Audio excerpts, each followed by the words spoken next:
Imposter syndrome affects an estimated 70% of people at some point in their lives, manifesting as a persistent feeling of being a fraud despite clear evidence of competence and success. This psychological phenomenon, first identified by psychologists Pauline Rose Clance and Suzanne Imes in 1978, can significantly impact career advancement, job satisfaction, and mental health. Maya Angelou captured this feeling perfectly when she said, "Despite writing 11 books, each time I think, they're going to find out now. I've run a game on everybody." The condition typically manifests in 5 distinct types. Perfectionists set extremely high goals and feel like failures when they don't achieve 100%. Experts fear being exposed as inexperienced and won't apply for jobs unless they meet all qualifications. Soloists view asking for help as weakness. Natural geniuses struggle when things don't come easily. Superwoman, Superman types measure success by how many roles they can juggle simultaneously. Understanding these types helps identify specific intervention strategies. It's crucial to understand what imposter syndrome isn't. It's not just being modest, experiencing regular self-doubt, or having low self-esteem. You can recognize your abilities and still feel like a fraud. It's not a personality disorder or mental illness, but rather a pattern of thinking that tricks you into undervaluing your achievements. Historically, the concept has evolved from ancient philosophical discussions about self-knowledge to modern psychological understanding. In the 1950s to 60s, psychologists began studying achievement anxiety and fear of success, particularly in women. While initially studied primarily in high-achieving women, research has expanded to show it affects all demographics. The rise of social media and increased career competition has made imposter syndrome more prevalent in recent decades. Different fields offer varying perspectives on the phenomenon. Cognitive psychologists view it as negative thought distortions, including all-or-nothing thinking, discounting positive evidence, mind reading, and fortune-telling. Sociologists point to systemic factors, particularly affecting women and minorities who face additional pressure when they're the first or only in their field. Neuroscience shows increased activity in the brain's fear center and decreased activity in areas associated with self-confidence among those experiencing imposter syndrome. Eastern philosophy offers interesting perspectives through Buddhist concepts of impermanence and non-self, suggesting meditation can help observe these thoughts without identifying with them. Some evolutionary psychologists propose imposter syndrome might have ancient survival benefits that don't serve us well in modern professional environments. Practical strategies for managing imposter syndrome include cognitive reframing, keeping a success log, and redefining failure as learning opportunities. The evidence collection method involves documenting daily achievements, specific feedback, and growth patterns. This systematic approach includes daily notes of accomplishments, weekly documentation of feedback, monthly pattern recognition, and annual comprehensive review of growth. Developing systems, not just confidence, proves crucial. This includes creating checklists for complex tasks, establishing regular feedback mechanisms, documenting processes and decisions, and building redundancies into work.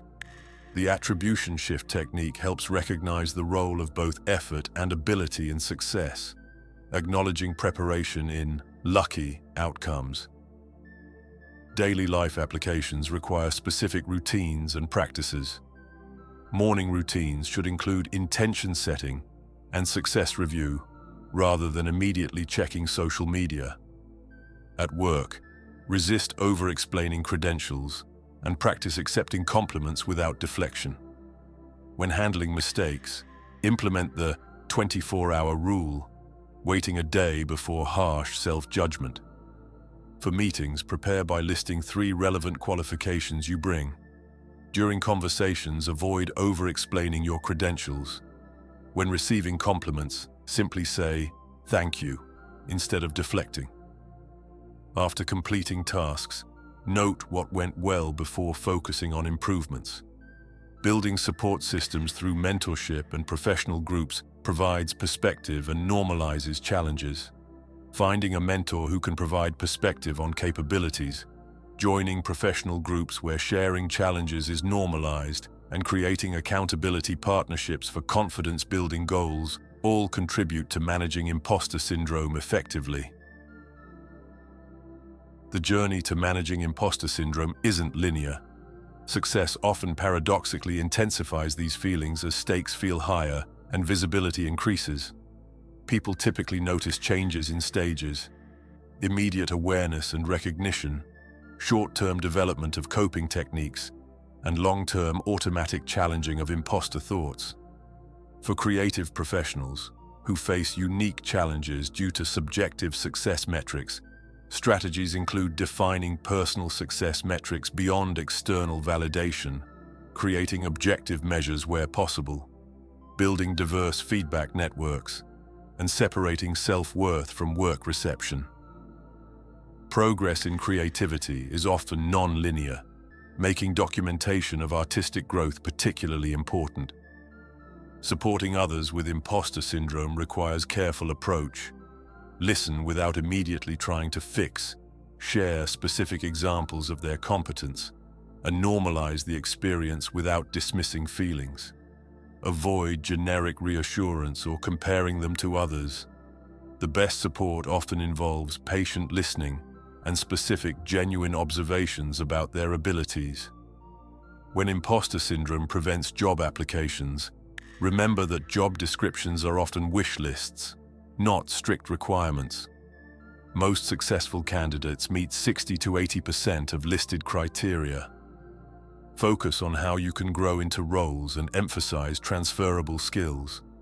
Each application provides practice, regardless of outcome. The distinction between imposter syndrome and anxiety is important. While they often overlap, imposter syndrome specifically involves doubting competence and achievements, while anxiety encompasses broader fears and concerns.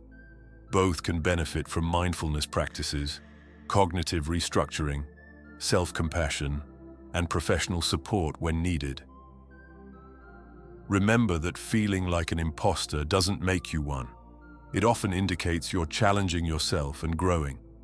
The key is developing tools to recognize these thoughts quickly and respond skillfully. Success in managing imposter syndrome comes through consistent practice of evidence collection, cognitive reframing, and building supportive relationships. Your presence and contributions matter. Each achievement is evidence of your competence, not proof you're about to be exposed. Keep growing, challenging yourself, and maintaining self-compassion along the way. Authenticity isn't about being perfect. It's about being real and continuing to learn and develop. Thanks for watching and listening. If you'd like to support the channel, feel free to like the video, leave a comment, subscribe, or even become a channel member by hitting the join button. And don't forget, you can also use your hype points to show some extra love. See you in the next video.